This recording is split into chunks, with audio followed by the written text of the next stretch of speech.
Greetings, fellow DC superfans. Tiki here. And BlueDragonFive. After getting educated in all things DCAU Batman, I've decided it's time to embark on a journey to the Arctic to learn about Superman, the animated series. Aiding me along the way is BlueDragonFive. That's right, folks. Like Jor-El, I'm serving as Tiki's pre-recorded guide through Superman the Animated Series, with the goal of shedding light and showing Tiki the way, to better understand the history of the last son of Krypton. Let's fly to the Fortress of Recaps and talk feeding time. All right, so Dragon, this is season 1, episode 6. And I gotta tell you, for the first time, I don't think this is like a train wreck of an episode or anything. I don't think it's bad. We certainly get some good Jimmy and Clark interactions in this episode.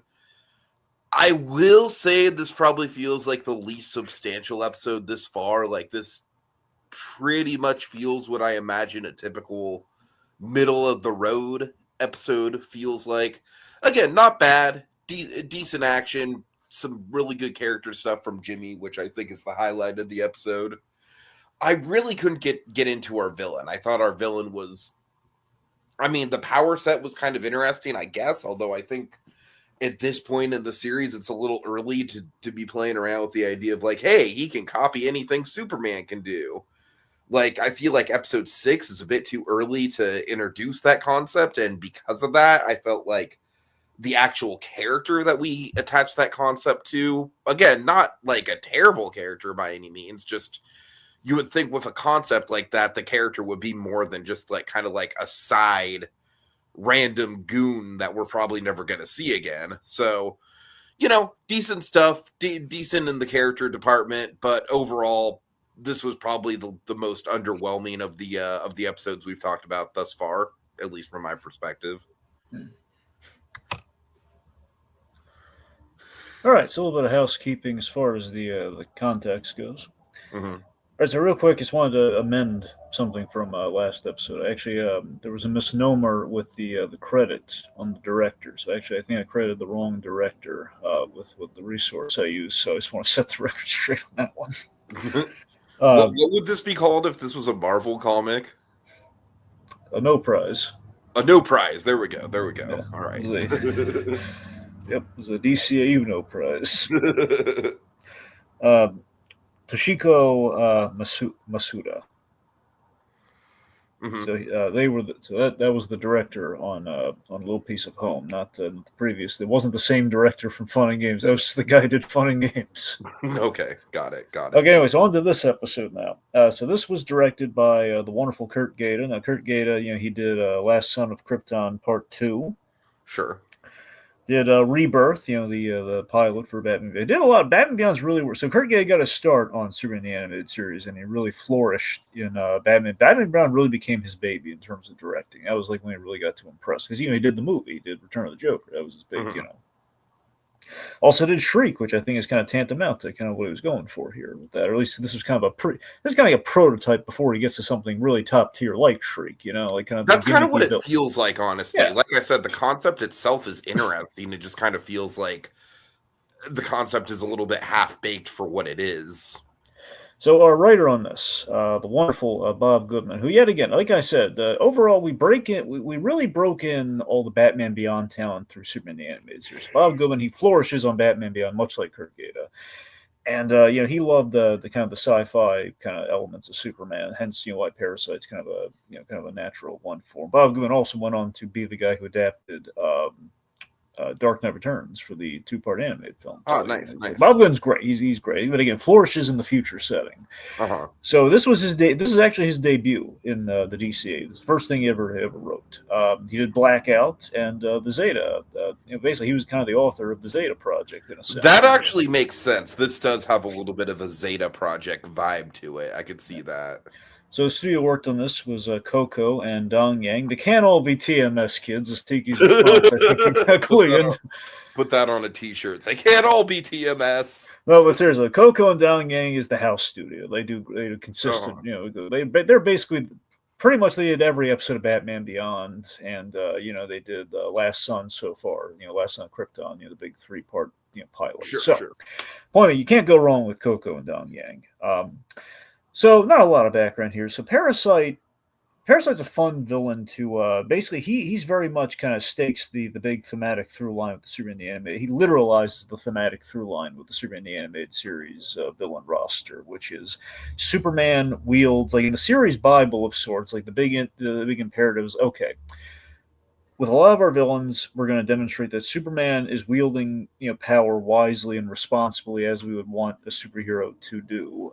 The villains, in various shapes or forms, sometimes literalized, sometimes metaphorically, they'll be corrupted by power. It'll be an examination of power used in the wrong way, which basically makes Superman look far better by comparison. Of course, Parasite is the ultimate example of this, where a guy who literally becomes corrupted and power hungry. It's essentially symbiote Superman by all intents and purposes.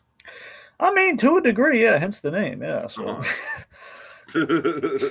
here's the main takeaway of Parasite. You're not wrong that Parasite doesn't have a lot going on. They know that. Yeah. It's that Parasite famously. Like I said, I'm not calling it a bad episode. There's certainly good things to get into. It's just kind of the least memorable so far in the 6 episodes we've talked about. So again, Parasite famously silly design from the get-go. I mean, you'll notice they amended the. That's definitely kind of an issue. I'm not.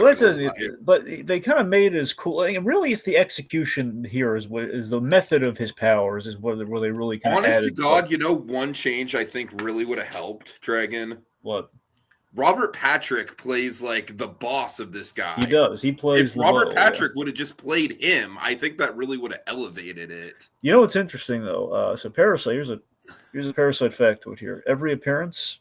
Now, mind you, actually, every appearance through the DCU, I forget if we maintained the same actor through Superman the Animated Series. We'll get there when we get there, but we'll get those later episodes when he pops up again. But I know throughout the DCU he's a different actor each time. Now, I don't know if that means he has a few actors within. I think he's the same actor through Superman the Animated Series, and then. I mean, no disrespect to this guy, he's just a little unremarkable. He just kind of plays it as just like stereotypical like DC goon voice, essentially. Well, it's funny. That's kind of how we got to start, though. So, Brian James. Brian spelled in like a really annoying way, by the way, but Brian James. Like R's and I's and everything. So. So he was in the DCU and Batman the Animated Series. He played kind of like, I want to say like a random kind of thug or like casino guy in Joker's Wild. That's where he first popped up in. And the main reason he's in the DCU is the Batman the Animated Series crew, basically our DCU guys. They love the sci-fi classics and kind of the classic comedies. And he's a character actor. He was in 48 Hours and he was in Blade Runner. If memory serves, he is like the first replicant we meet in Blade Runner. It's like the demonstration of what the heck. Yeah, I'm pretty sure you're right, and that's definitely his biggest claim to fame. So that's the main reason they went with him here. It's like, hey, we love, again, evidence that they love Blade Runner. We have that Hardak episode, so they love Blade Runner. Look at like pretty much the entire aesthetic of Batman Beyond. That too. So clearly, huge Blade Runner fans. So they drip a little bit of that in there when they can. Anyway, so the point being, Parasite famously silly design, which here they've kind of given menace here and there. For example, like they pretty much adapted the classic design, but they lost like the green shorts. But he had like an inverse of the Hulk design, where the shorts were green, the character was purple. That's essentially what Parasite looked like way back in the day. So, you know what? I'm actually a little bit surprised that this was a comic character because, like I said, just conceptually, he feels a little bit tacked on. Oh, no. Parasite, he's again, that's the thing. Superman does not have many rogues. Parasite's like the big. Okay. He's like one of the ones you can name on like the 5 fingers. Because for my vein. Oh, really? Well, you know what I mean. I'm saying he is like in like Superman I mean, roughly has. I wouldn't say he's one of the big five because I mean, you Well, got not the Luther, big five. Brainiac, like I just you mean know, like roughly, if you had to break it down, Superman has, I think, at maybe in most the like. top 10. I wouldn't call him top 5 material. Well, sure. I'm just saying that in terms of, like, Parasite is an iconic one for Superman, but just in the sense Superman doesn't have a lot. Like, he doesn't have nearly the same amount of foes as a Batman or Spider-Man. So you could probably say 10. Superman maybe has like 10 to, if you're being really generous, 15 recurring bags. I'd say really 10. Uh-huh. So I'm saying Parasite, if he's not number 5, he's probably number 6. He's up Because I there. mean, I got to be honest with you. Watching this episode, like the vibe I got was basically like in the writers' room, like, "Hey, that Venom guy is kind of popular. We should do Venom, but with Superman." Way before Venom. Way Okay, before. interesting. We got Gios in the comments saying Parasite is one of the scarier villains. He's also saying, "Is Parasite's design any worse than Clayface's design?" Yes, absolutely, yes. 1000% yes, Gios. Yeah, that's I'm true. I mean, sorry to break it to you. any version of Clayface, honestly, the Clayface thing's always been more intricate and more cool looking as a I don't giant know clay what monster. kind of question that is, Gios. No offense. Anyway, so the point, Parasite's been around since the '60s, in case anyone's curious. Okay, Around okay. since, honestly, since around almost as long as '60s Batman, been along since '66, I think. But anyway, there's actually a moment in this episode where, when he gets hit by the kryptonite at the end, where it kind of feels like, okay, like here we go, here's our big like Clayface transformation scene, and it's just weak sauce. It's just weak sauce in comparison. Okay, anyway, so the point being, the story goes. I'm sorry, Kogias. I don't mean to laugh at your question. I don't mean to disrespect you. I just think it's the way you phrased it.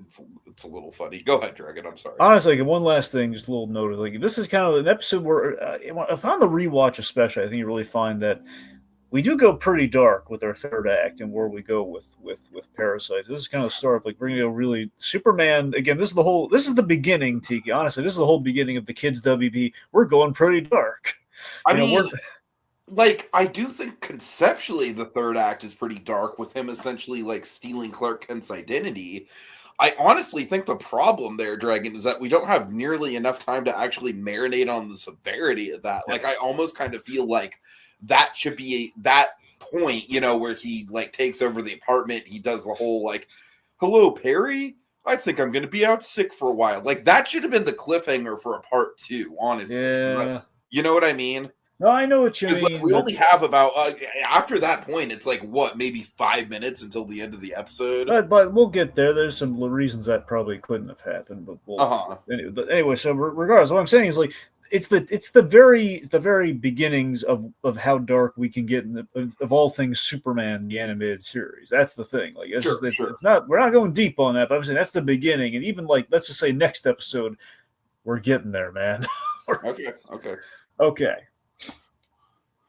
All right, so yeah, let's see. We start off with like I do really like how once again it's like just very very loose continuity. The last episode was all about kryptonite, so what do we see at the very beginning?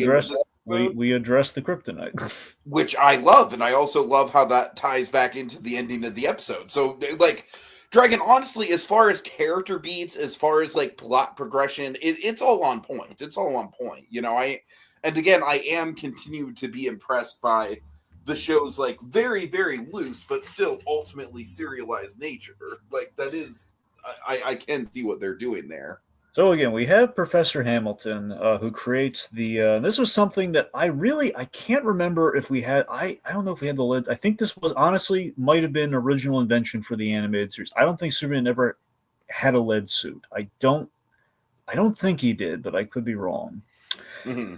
So we have the lead suit, which here's the thing. So this was kind of the lead suit. You'll notice right next to it, there is a spacesuit in the background. If you notice, like right next to it on the wall, there's the white, kind of the white, kind of spacesuit looking version of Superman's costume and the big gray lead suit.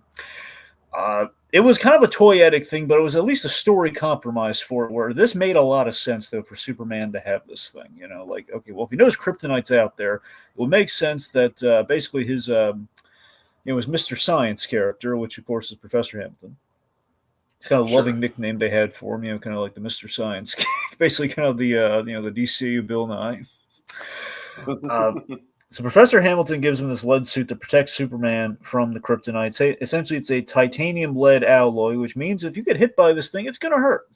It's got a polycarbonate glass, so basically, it's not going to get cracked easily. It's the most durable hazmat suit that only Superman could lift. Mm-hmm. And again, here I just want to plant the flag. We're not going to get to it for a while, but again, we have a friendship, with Professor Hamilton. Now, mind you, we have Perry White, and we are going to have some police characters that Superman will interact with. We even have one of them here. He doesn't interact with this guy a lot, but we have characters that are kind of potentially in that Jim Gordon vein. But honestly, Professor Hamilton of the bunch was he was the closest thing I think Superman really had to kind of that ancillary, the supporting character who wasn't in on the secret or everything, but he did have a friendship with our main hero, and he did help him out in the grand scheme of the story, and they would logically interact. So I feel that Hamilton really was honestly, to me, Hamilton always felt like the Jim Gordon for Superman in this show, which I really appreciated. And you didn't really get a lot of places beyond this. I think Hamilton really shined in this show, and we really went places with him in the DCAU, which we really seeded here. So there's a lot of growth on Hamilton, but in the deep background, that's really good. Mm-hmm. I want to give Hamilton some credit there. No one else is ever going to talk about this guy. All right, so meanwhile, we're at Star Labs while this is going on. No one else elsewhere. Ever talks about it. What? All right. I said no one else is ever going to talk about Hamilton. That name's never going to come up in pop culture. See, there's a reference in something that you. There's a reference. What? I still get this Hamilton confused with. I'm sorry. I was going to say I still get this Hamilton confused with Hamilton Hill from time to time, if I'm being completely honest. It is really funny that there are similarities, which is that's the bizarre thing where they have the gray-haired mustaches, and they name Hamilton. Right. Yeah. Hamilton High. It's I don't know. Different Hamilton. By the way, in a show that unfortunately you and a lot of people don't have access to right now, there was a Hamilton reference, and it was glorious. Are you talking about Dexter? I am, yes, and it was really great. Oh man, damn! That makes me even more incentivized to actually take the plunge and get the Showtime package. You got to try something, Tiki. Even if you got to find it some other way, you got to do it. I know. I keep hearing good things. Okay, anyway, so Rudy Jones, elsewhere in Star Labs, a janitor at Star Labs, he is trying to settle his gambling debt with, I believe, kind of an intermediary, probably a leg breaker for a bookie. He's this powerless guy who's in over his head. He's doing something bad that he doesn't want LeBeau, who was played by Robert Patrick. Very timely, by the way, that we're talking about Robert Patrick and DC-related stuff. He's getting around. Yep, Augie Smith. So LeBeau here, he's basically he's giving him some illegal chemicals to kind of settle his gambling debt. Probably LeBeau is going to sell them on this. I think the idea is he went to LeBeau looking for a solution. LeBeau said, "Okay, I'll sell these on the side with the extra cash that I get. I'll settle your debt with your bookie, or I'll handle your bookie, etc." But and Rudy, not an old bad guy. I like that he's not squeaky clean either. That he doesn't want these guards to get killed. He doesn't want anyone to get hurt. He just wants slip a few things under the table to this. I feel like that is an effective first note for him, and it does kind of show his progression through the episode. So in the comics, there have actually been a few Parasite, different iterations of Parasite, and who the character is. And Rudy Jones, I want to be clear, he is the GOAT. Everyone loves Rudy Jones. I think in part because of the animated series, because that was probably the first time they really got a Parasite in action, doing stuff. But many times we readapt him. Again, as you saw with My Adventures Superman, it's not always going to be Rudy Jones, but most of the time it is, because the idea of the guy starting as a simple janitor, it's an effective starting place. The guy is completely just kind of a. It's honestly feels more Marvel coded as far as a villain origin. Oh, for sure, yeah. Anyway, so there's as a matter of fact, now that I mention it, I feel like this guy's whole vibe, the performance, everything about him, just not from a power point of view, obviously, just from a vibe delivery point of view, kind of feels like a Michael Keaton Vulture almost. Kind of has that same level of energy, the blue collar villain who's So I want to point out that, I don't say that in any sort of disparaging way, of course. Kogi S pointed out, I feel like Dan Turpin feels like Jim Gordon mixed with Harvey Bullock to me. I mean, look, I think that's accurate, but I'm saying if Dan Turpin feels more Harvey Bullock by that comparison. That's why I kind of steer away from that. But I hear it, though. It is kind of ultimately he is a combination of those two. Uh-huh. All right. So, point being, the guards kind of see something's going on there, and it does not go well. The firefight breaks out, and you never want to shoot guns around chemicals. And a chemical fire happens. So Superman is alerted to what's going on. He opts to save the guards versus pursuing Rudy and the fleeing LeBeau. Mm-hmm. And LeBeau, it really read to me that he's trying to buck Rudy from like the bed of the truck. Just driving over bumps. Definitely. I mean, he very much just views this guy as kind of like a problem to be dealt with, pretty much from the get-go. Yeah, and it's brutal, man. It's what happens here. So I love the thing that kind of was Rudy's undoing is that he had no idea how to drive the forklift, and he just kind of shakily put those chemicals in the back, and that's kind of relatable. I could see myself if I got a warehouse job being like, "Oh, sure, I can drive a forklift." Not. See, it's funny. I could imagine you driving a forklift and then something this happening, but you sound like Morty when this would happen. That's what I imagine you in this situation to be. Just like, whoa!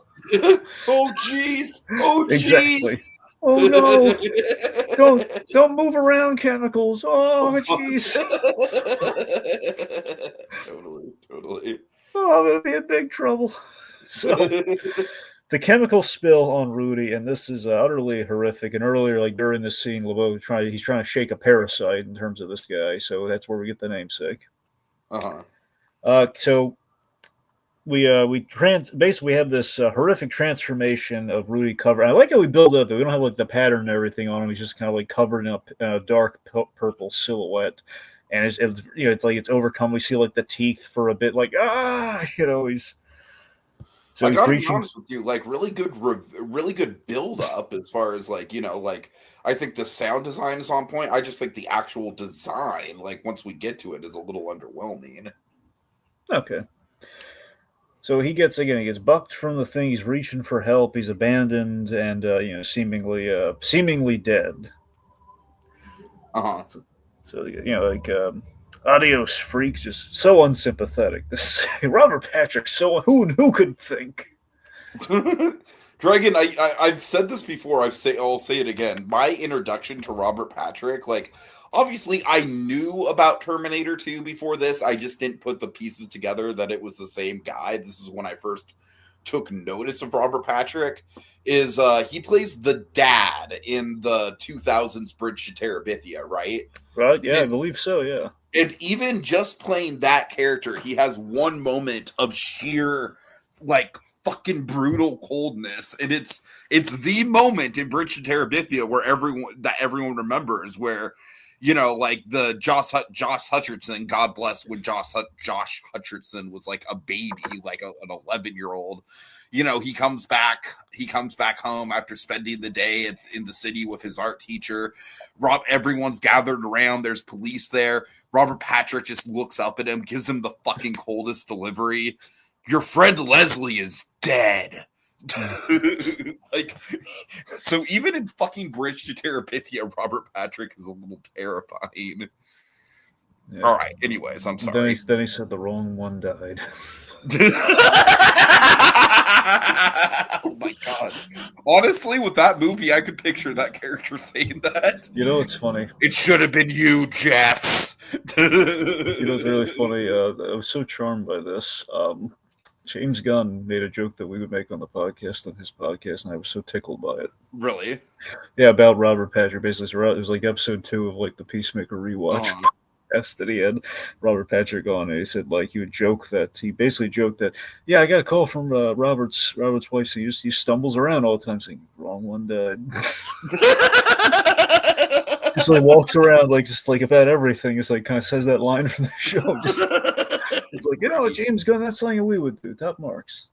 Raise a glass to the gun. Nice. Fire from the gun. All right, so All right, so Parasite, so it's nighttime now, and he, the Kogias mentioning, he remembers being frightened by the Parasite transformations. Yeah, it's very RoboCop. Okay, yes, I'm not saying it's not effective. Like I said, the actual transformation scene is effective. I just think the reveal of the design is a little underwhelming, considering the good buildup that it had. So we reveal Paris. Well, we're still building up, but they have like the hand coming to life. He basically grabs this. He grabs this rat, and he kind of zaps it, and he sucks the life force from the rat. He kind of absorbs it, and that's kind of how he kind of. I like that's kind of how he comes back to life initially. So it's life force out of anything, and then we have our cop character, Gina the beat cop. She kind of. Does this lady come back at all? Because honestly, she feels very familiar. I don't know what the word is. I mean, honestly, look, I really, I like her. Like, I think the word I'm looking for, she feels like a very lived-in character. Like, you kind of get a lot about her vibe just based on the very, very little interaction we get with her. Well, unfortunately, to my knowledge, I really don't think she comes back because we get Maggie Sawyer, who's like the lead of like major crimes in Metropolis. But that's the thing, though. She, you're right, though. I mean, I think it's just testament to like Bob Goodman having good character stuff there, where it's like, sure. Yes, I'm with you though. I felt like, man, I really like this character. I felt bad for when this happened. Yeah. It made it all the more effective. Where he zaps her, and then he's kind of piecing together. He's kind of getting memories from people after he absorbed, kind of sucks the life out of her a little bit, kind of like a monster, and like in shadow and everything. Just this purple silhouette, and he can mimic her voice as he like says like the dispatch lady's name. Mm-hmm. This is where did I get that from? So it's next morning. You have Clark Kent and Jimmy Olsen. So again, big Jimmy episode. Let's talk about that. So get a little more Jimmy Olsen action here. And like I said at the top, I do think all the Jimmy Olsen stuff is basically the highlight of the episode. I think it does a good job further developing his character and what this particular Jimmy Olsen is going to be like. Yes, Jimmy Olsen and Clark, they're at the scene. They're basically at the scene with the I feel like I get like almost like a little bit of like Jimmy Olsen is kind of like he's less so like Superman's best buddy, although there's some of that, but it's more so just Superman's kid brother. There's definitely a lot of that. Yeah. Especially like the Clark. He might be Superman's buddy, but he's Clark Kent's kid brother. Exactly. No, without question. Yeah. This is technically the first time Jimmy and Superman really properly meet. Right. Yeah. So they're at the scene of the attack, and they're talking to Commissioner Henderson. So again, literally, technically, Henderson can be kind of the Gordon type. I don't mean to belabor that. I'm just pointing out because Henderson's first time I really meet. Well, he's actually like in the role of Gordon, but I just feel like from a character functionality point of view, it's definitely more Hamilton. Yeah, yes. Now I forget how often we get Henderson coming back because we really moved to Maggie Sawyer as like our main cop character along with Dan Turpin. They're kind of like the cop duo. They're kind of like Montoya and Bullock essentially. Right, it's kind of really. But Henderson, I more shout him out here because I don't know how often we're going to get him, and there's a big tidbit about him you're going to love. But before that, Henderson, he goes deep in Superman lore. He was since the radio, he was invented in the radio show. It was just kind of an ancillary. Here's the base we needed to have a cop character have a name, so Inspector Henderson, and then he kind of shows up in Superman Media Beyond as like kind of our cop character in the Gordon role. He's been like Superboy and everything. This one, actually, I think they got the same actor who played Henderson from Lois and Clark to be here. So very 90s, like we're sharing talent. Mm-hmm. Nice. And here's what you're gonna love about him. Did you notice anything familiar about his design, Tiki? Can't say I did off the top of my head. Okay, do you know who he's modeled after? No. Morgan Freeman from Seven. Okay, that makes a lot of sense. That makes it, now that you put it like that, yeah, I could totally see that. That's very great. Popular, so they basically fits the time period very well.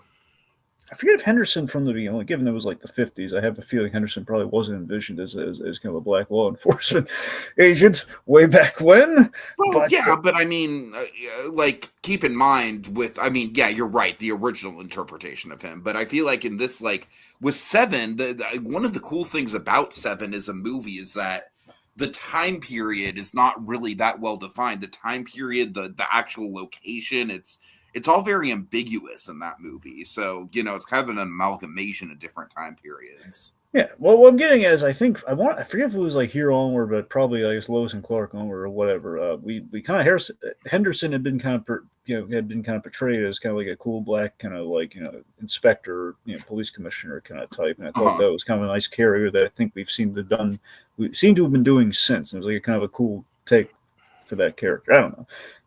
Again, Henderson never. Again, he's barely a blip on Superman's radar often. So when he shows up, it's like, oh look, there's Henderson. Sure. All right, so let's see. Point being, though, the only description they really got from Officer Gina as she's being carted to the hospital is he's like, he's attacked by some purple man. And Jimmy Olsen makes the Barney joke. And then Kilgrave is off in the corner like, Purple Man, you say? Oh, wrong show. Oh. All right, where is that Jessica? Jessica! I'm in a different universe, Jessica! How do I get home? We haven't pulled out Kilgrave for a while. I want cake. Oh, God. All right, so Clark spots the same chemical from the lab earlier, this purple chemical, so he's kind of piecing together the dots here, and we get the lead about Hobbs Bay. So around Hobbs Bay, we reveal Parasite as he confronts Marty LeBeau, the Rod Patrick character, and he's not upset. He's not looking quite for revenge per se. He's just, I feel great. He's on a power trip. He's getting stronger. I feel like he's toying with him more than anything else. That's for sure. He's doing like a little zap around his face and everything. Yeah, he's again, he's got the power over the leg breaker essentially, so he's kind of relishing in it. Right.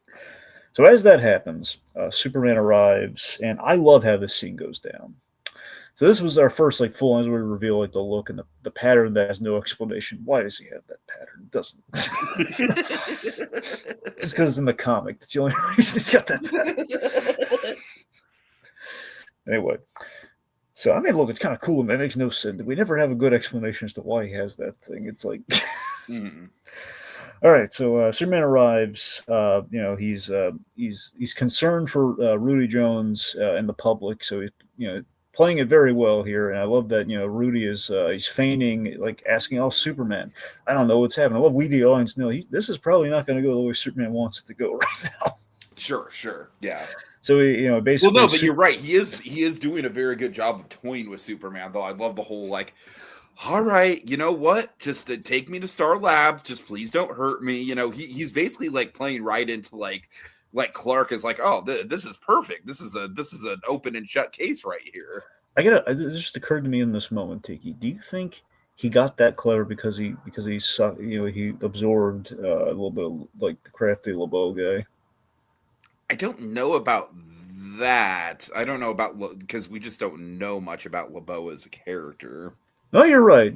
So I'm not saying it has a great foundation, but I don't know. I would say though, just generally speaking, through just through the people that he has absorbed, he is obviously getting, he's absorbing a lot. So yeah, I think it's possible that what he has absorbed is making him a little bit more, a little bit more savvy in that department. Think about this. Okay, I'm just going to throw. Honestly, I would say absorbing the cop would be more so kind of the thing that would give him that sort of edge. Now follow me on this. I'm spitballing this right now. Okay. So the rat brings him to life, essentially. But beyond that, he doesn't really get any traits from that. But cop, he's able to find LeBeau. From LeBeau, he's able to pull a fast one on Superman, and from Superman, he's going to be able to find where he's going to know where Superman lives and everything later on. So I would say he's getting some memories, getting some helpful, maybe some helpful skills potentially on the down low. I'm just throwing it out there. Sure. Regardless, it's a really great scene all the same where, Superman offers to, take him to Star Labs to help him out and says, "Oh, yes, Superman, just don't hurt me." So I won't hurt you. Just hang on. Oh, you count on it. It's a great Parasite moment, though. It's count. He just grabs on the Superman. We have our big moment where he's sucking the power. He's draining Superman of his powers. And again, right after the kryptonite episode, we find a way of kind of depowering Superman or kind of making him vulnerable without kryptonite. Sure. Gotta give him credit there. It's pretty good. So now there's a new Superman in town, and it's Parasite, and he's wreaking havoc with Superman's powers. We have Angela Chen reporting on. I love in the background, and we kind of set this up in Last Son of Krypton when they're at the end of episode 2. where the in Metropolis, there's kind of a feud or like a rivalry, like a friendly rivalry between the press, like the printed press, and like like the news media. Like there's like competition because they're both there for the same stories. Only one's gonna be printed, one's gonna have like their face plastered, and like Lois Lane thinks like Angela Chen's like a glory hound or something. Right. That kind of thing. So it's kind of like a little. Every time I see Angela Chen, I always think hey, Lois Lane is jealous of Angela Chen.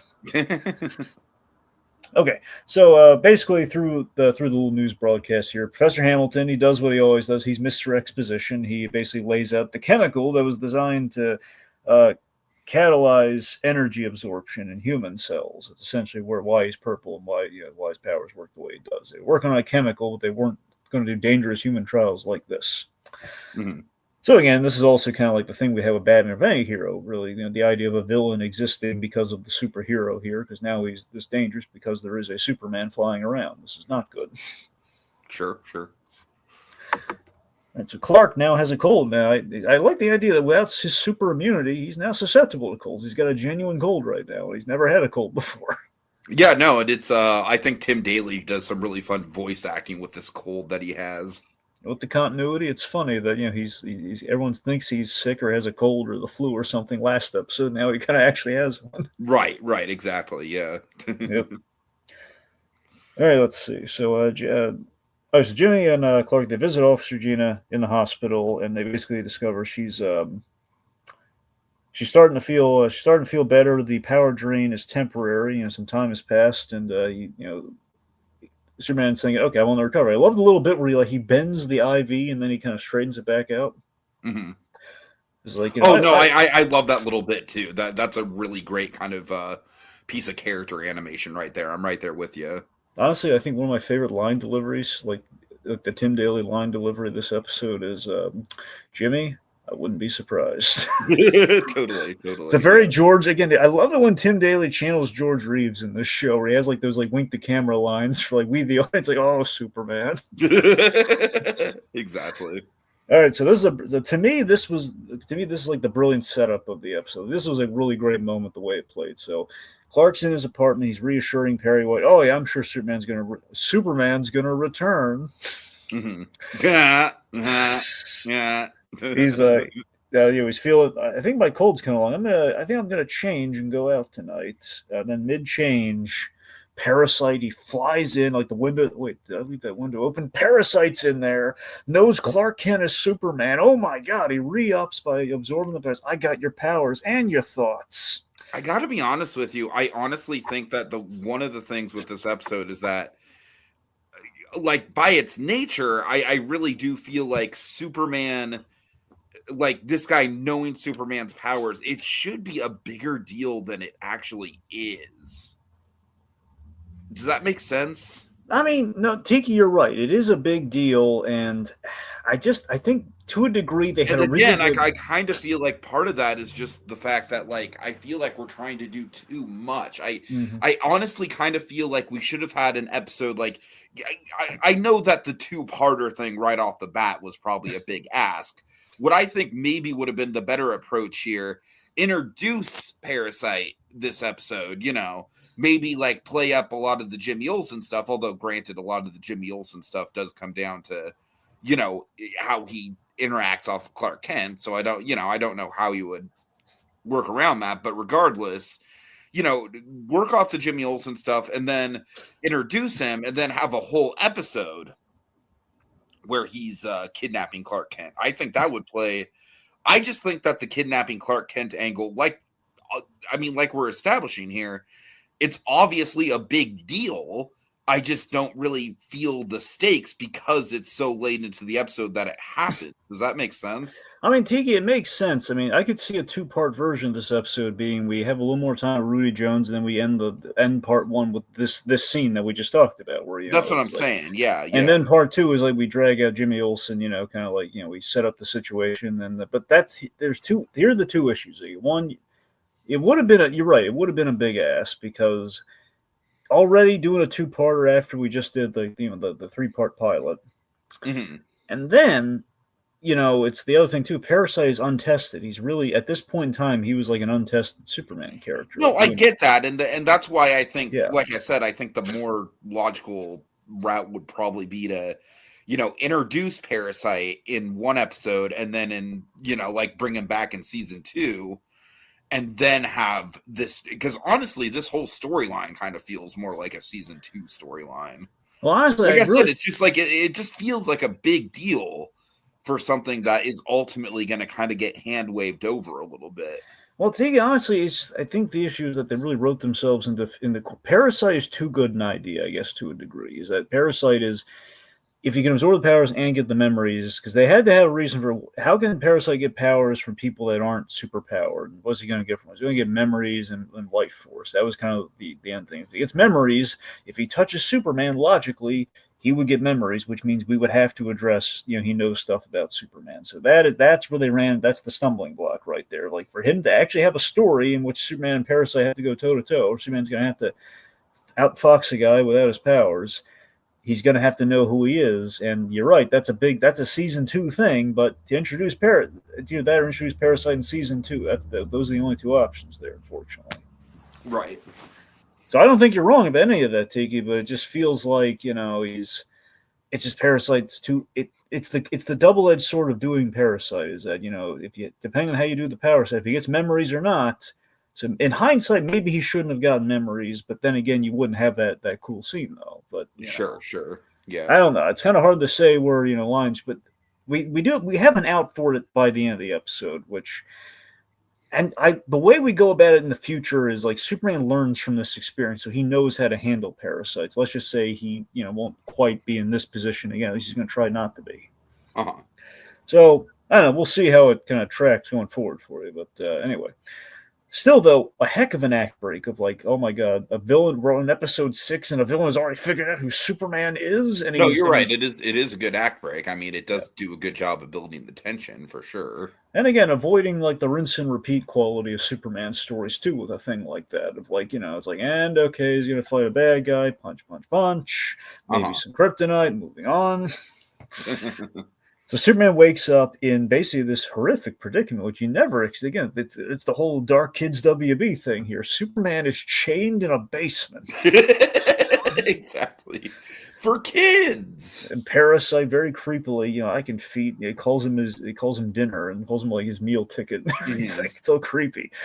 It's like he's going to be feeding on him reluctantly, and he's going to kind of assume his life. And this is why the other hole in the thing where he can't morph into Clark Kent. So there's a flaw in his plan here. Sure. At some point, like Clark Kent can only call in sick so many times before he's fired. So he calls in sick as Clark Kent. Oh, Perry, this cold of mine. I love that voice acting from Tim Daly because there's a lot of levels to it. It's like it's very much like it's convincing enough, but at the same time, there's like a hollow fake quality to it. You know what I mean? Yeah. And I wanted to mention something from earlier too. This is basically our title shot here. There's a second that happens right after where you see Superman reacting to being kind of having his powers drained, and I just love that, like, the first time this is going to happen to him beyond like being in pain with kryptonite. It's like sure we've taken away everything that he's kind of grown up with, and it's like a moment that Lex Luthor wishes he brought a camera for. All right, so Parasite's flying around. He's wreaking havoc as he is wont to do, and I like that Superman kind of calls him out, like, "Why? What are you doing this?" And Parasite doesn't have a good answer. Which, I mean, look, I like that. It's like just, I kind of like that it's Parasite just kind of not having he doesn't want to have that conversation, so he distracts. By the same token, it's like we really probably should have had a good answer for why parasites do it. We didn't really think about it. Well, it's kind of like that. Kind of doubles back around to the start of the episode where he doesn't have a good answer for, like, he kind of stumbles through the interaction with the security guard. Yeah, exactly. Like, this guy is just not a seasoned criminal. We pretty much see that. Yeah. All right, so Perry White, we got some Perry stuff for a change. So Perry, he's rallying the Daily Planet troops. He's looking for leads. Jimmy Olsen, he has a really good theory saying, well, I noticed that Parasite keeps flying south along the coast of Metropolis. maybe he's going there, and he suggests going back to Star Labs. Why would he go to Star Labs? He started there. You think he's gonna? I don't think he's gonna still keep his job, kid. Go make your copies. So he's summarily dismissed by Perry White. But Jimmy takes initiative. Tiki, he takes initiative. That could just be like the co-title of the episode. Just Jimmy takes initiative. Yeah. So he swipes Perry White's press credentials, and he's making it work. So Jimmy, his hunch pays off. He's at Star Labs. He's kind of charmed the guard, like, hey, look, I'm Perry White. Uh-huh. So Superman is slowly regaining his powers. It's like only like a time release thing, so it makes sense. At a certain point, he would start to get him back. But again, that adds like the pressure, like that means Parasite's going to be coming back soon. So he's trying to heat vision his way out, but then he hears Jimmy with the super hearing, so he kind of gets Jimmy's attention with some Morse code, SOS, so he can free him. And we have like the very Monsters Inc. Before Monsters Inc. Very Monsters Inc.-esque secret piping room of Star Labs, which Rudy would know about. Then we have the tension of like, oh boy, Jimmy frees Superman before Parasite comes back, and shows up to re-up his powers. And I love Superman.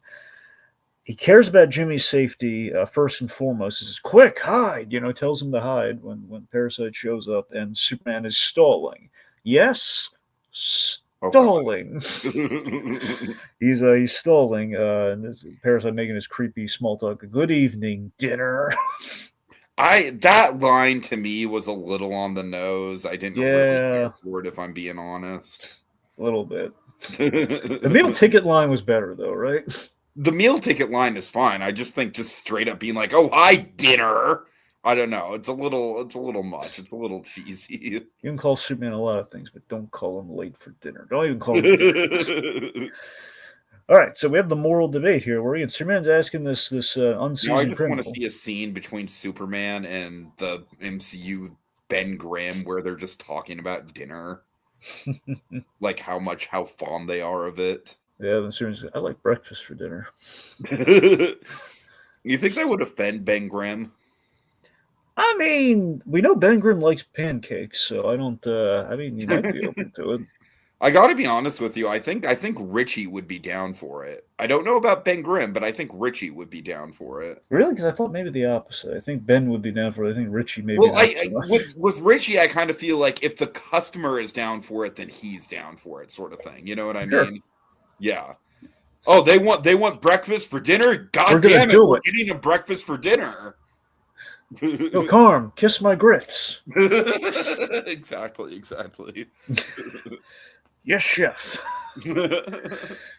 So, let's see. Okay, so point being, it's nice seeing here where it's like the moral debate of like, what have you done with all your powers, Rudy? You gave the world gave you a raw deal. Now you've given it back to them. What have you gotten even yet? I love Superman posing the question: have you gotten even yet? Like, to what end are you doing this? And he really gets under his skin. Down some sass, honestly. Well, yeah. So it's nice that he gets under Rudy's skin here. And again, Rudy being unseasoned, not having a plan, I think he really just does not want to self-reflect. He's like, "Wait a minute, you're up to something." He touches Superman briefly. He doesn't do the full power suck, but he kind of touches that around the head, so he gets like, Jimmy Olsen's here, and so he sees him, and then we have like the tension on here. Superman, thankfully, he heat visions, just enough out of those chains. He's got just enough power to save Jimmy and evacuate everyone from Star Labs. Superman, again, this is what I mean when everyone says Superman's too hard to write. Look at what Bob Goodman did here. Okay, Superman, he outthinks Parasite. I feel like anyone who says that is just a fucking lazy writer. That's the thing. So Superman, he has to outthink Parasite because he doesn't have all of his powers, and if he touches this guy, it's all over. But even when he does have all his powers, it comes down to like it's so easy to write Superman into a moral dilemma. That's your bread and butter with Superman. Yeah, and either way, this is a threat that Superman, by definition, he can't punch. He can't use his powers on. It's not gonna, he can't touch the guy. Sure. So this is great. We pay off our Act 1 setup here with the lead suit. So Superman puts on the lead suit, which offers him a little bit of insulation from Parasite, as well as again, he's hitting the guy with the lead suit, so he's kind of evenly matched against him here. It's a pretty good fight. Offers him some protection. Now, it's kind of hard for me. A part of me, where do you come in? Do you think Superman's planning the kryptonite move here? Or do you think he's lucks out with it? I always thought he planned it, but looking at it, it looks like he kind of lucks out. I mean, I only watched the episode the one time, but I read it as he planned it out, just because I just think it's a very clever solution. It's kind of like, what he's doing is essentially turning the whole thing where he's absorbing all of Superman's powers on its face, where it's like, kind of like the whole classic, like, Jafar genie lamp scenario. You know what I mean? Like, you get the good parts of being Superman, but you also get the downsides. That's true. So, anyway, so during this fight, it does add an extra reason to why he's wearing the lead suit, because he has this kryptonite. Exactly. Yeah. Honestly, you know what it might be? I think that his plan was to get the kryptonite, but I think maybe he was hoping to be able to open it during the fight so he could grab it, but then he just got smashed into it, so it kind of helped out that way. Maybe a little light improvisation there, maybe. I don't know. Sure. Okay, so Parasite, they're fighting, and he basically goes for he goes for the grab after he slams Superman in the lead suit into like where the safe for the kryptonite is, reaches in, and he absorbs. He basically for a moment becomes Kryptonite Man, like, oh god, oh the pain, and so much pain it basically kind of shorts him out, makes him tabula rasa, and then we check in. Clark Kent is visiting. With Professor Hamilton. Again, he exposits that Parasite's in the specially designed cell. Basically, he's been rendered almost comatose. Like, he hasn't said a word. Like, he was in so much pain with the kryptonite, just absorbing it full on like that with Superman's powers. It kind of fried him a little bit. And he seemingly has no memory of Clark Kent Clark Kent being Superman. We have that bit, though, where he zaps that bug and he has that smile. Yeah, really. One last thing we didn't mention with Parasite. I like the shadow effect on his face, like how it's like you have like the mouth and the expression and everything. How do you feel about that? You like that at all, or no? I don't know. I mean, honestly, again, I'd probably have to go back and watch the episode and keep that in mind. But for me, just visually, there's very little to get attached to with this guy. But I'm sure there's certain details that are pretty cool with him. Yeah. Okay. All right. Well, I mean, like I said, Dragon, I definitely think I'm pretty on point here, where this isn't a bad episode by any means. I like the continuity that we're addressing with the kryptonite stuff. I especially like the continued characterization of Jimmy Olsen. This just, by all intents and purposes, feels like the most throwaway episode that we've got it in the 6 that we've covered so far. And, obviously, as we go forward with a project like this, it's inevitable that this isn't going to be the last time I say, like, that's probably the one I've felt the least so far. So, yeah, it's just par for the course when you're going through a whole series. So, sure. Not a bad episode by any means, just probably not one that's going to really stick with me all that much. Yep. All right. I mean, yeah, for me, Feeding Time's not my go-to. And looking back on, I still like certain scenes in it a lot. Like, again, the whole like the big like Parasite, like learns that Clark Kent is Superman, like for that act break, moments like that, and like the whole like, man, Superman really was in dire straits until Jimmy Olsen saved his bacon. Like, right. Some bits come alive for me. Let's just say, every time if I ever do a Superman binge of like the beginning episodes, it's always like, part of me is every time I see this, like, just leapfrog over Feeding Time to the next one, because the next one's one of my favorites. Sense, though. That makes sense. Yeah. And you want to break it up, because the next one you definitely don't want like right next to the one we had before. But then again, there's progression, so I don't know. There's things to be said for spacing it out and kind of going for variety before we do like a one like we're gonna do next time, which is one of my favorites. So okay, all right. Let's see. We also have Little Blue in the comments. This is kind of old news. We sort of missed it on Memoirs just because there's not really a lot to glean from it. But he's saying James Gunn announced that in Man of Tomorrow, Superman and Luthor will team up over a bigger threat. I gotta tell you, I am always kind of a sucker for that whole thing where in the sequel the villain has to team up with the hero. For me, the crown jewel of that sort of trope is Norrington in the Pirates of the Caribbean movies. Just because Norrington, like, he was never really fully evil, even in the first movie, but in the second movie, he's basically just helping them for his own means. Like, he's not really turned the corner. He's not really turned good. It's just like, I am in a position where I have to work with these people in order to get something that I want. So, anyways, that's kind of long-winded. No wonder you like Thor: The Dark World so much. I think that as we get more and more like mid MCU movies, Thor: The Dark World has aged like fine wine, my friend. You got to admit that. Like a fine mead. Exactly. No, Thor: The Dark World, I mean, it's a good example of that. It's not the best example. It's a good example. Anyways. All right, Dragon, take us out. What's the next one? Faster than a speeding bullet, more powerful than a locomotive, able to leap tall buildings in a single bound. It's a bird, it's a plane, it's Superman.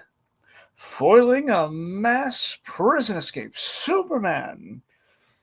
Getting to the bottom of Lex Luthor's latest criminal conspiracy, Superman. Meeting his match in Luthor's own Man of Steel. On the next visit to the Fortress of Recaps with The Way of All Flesh. Count on it. Your friend Leslie's dead.